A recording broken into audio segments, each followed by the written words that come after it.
Mga OFW, ayan galing yan kay Sir Mark Pingris. Hindi lahat ng oras kayo po'y OFW. Hindi lahat ng oras malakas kayo dyan sa abroad. Darating yung time na kayo po'y magre-retire din. Tulad ng lahat ng tao. Then, ngayon pa lamang, mag-iisip ng kayo ng future ninyo.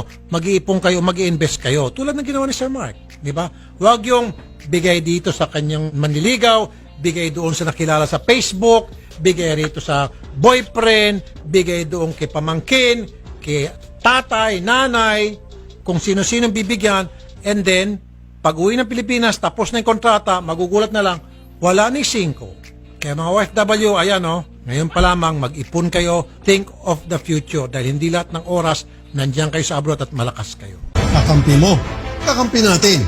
Sama-sama tayo patungo sa financial freedom. Rafi Tulfo po, kakampi ng INAPI, kakampi ng IMF.